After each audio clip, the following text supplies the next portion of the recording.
La communauté de l'anneau, livre 2, épisode 7. Il aperçut Elrond dans un fauteuil assis, Arwen à son côté et Aragorn aussi installé auprès d'elle. La dame, vraie surprise, était évidemment à Aragorn promise. Les contes et les chants lui touchaient cœur et sens, tandis que Ménestrel jouait maintes romances. Mais ne connaissant pas la belle langue elfique, il chercha à entendre, tout aussi poétique, celle de son pays. Et sa joie fut immense quand il vit que Bilbon, comme lui par errance, était bien là présent. Ils finirent tous deux cette belle soirée, on ne peut plus heureux. Le lendemain matin, après un bon sommeil, Frodon, très ponctuel, arriva au conseil. Il écouta, fort sage, les récits de certains, les commentaires d'autres, concernant faits lointains.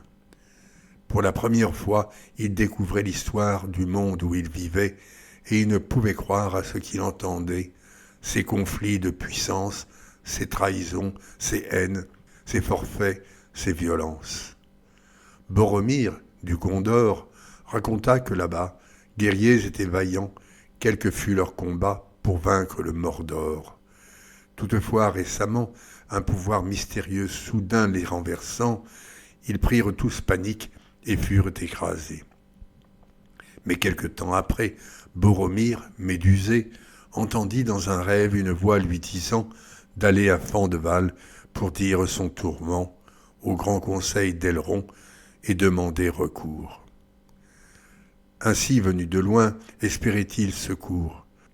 Aragorn réagit vivement pour clamer sa foi en Elendil, la légendaire épée, qu'il fallait restaurer et prendre comme emblème pour détruire Sauron, frappé par anathème.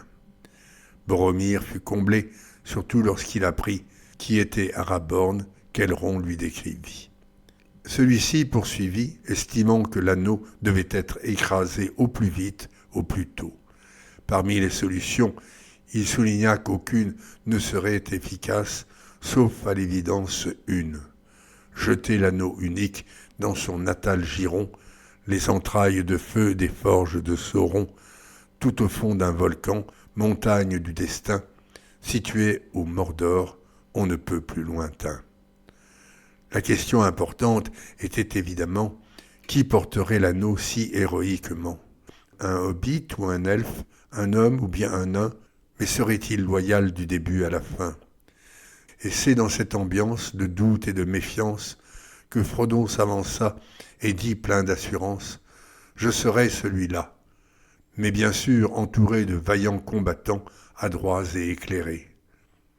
Le groupe comprendrait, pour entourer Frodon, ses trois amis hobbits, Pippin, Merry et Sam, deux humains, Aragorn, qui les avait rejoints, et Boromir, seigneur valeureux du Gondor, un elfe Legolas, archer fort réputé, le Guin Gimli, hacheur d'une force insensée, et pour finir Gandalf, sage bras droit d'Elrond, mais dans le même temps conseiller de Frodon.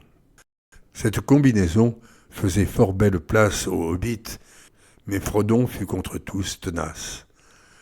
Plus de 2 mois après l'arrivée chez Elrond, le quatuor hobbit avait tourné en rond, aspirant désormais à découvrir un monde inconnu, fascinant, où aventure abonde.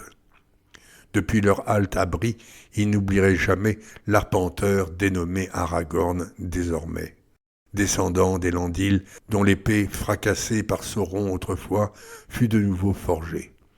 Et Frodon, quant à lui, reçut de Bilbon d'Ar une petite épée décorée avec art. Legolas et Gimli n'étaient pas connus d'eux, non plus que Boromir, dont ils savaient fort peu. Gandalf dirigerait cette petite troupe, et leur poney fringant leur prêterait sa croupe. Les coureurs retardés à rechercher nouvelles, le départ plusieurs fois retardé rituel. Elrond donna au groupe ému bénédiction, il en alla de même de la part de Bilbon. Les 15 premiers jours de leur expédition s'avérèrent pénibles. Ainsi leur progression fut monotone et lente, et leur morale baissait, d'autant qu'un vent très fort sans cesse les freinait. Mais quand le temps changea, le soleil se montrant, le vent soudain tombant, le froid diminuant, l'humeur du petit groupe mua de tout au tout.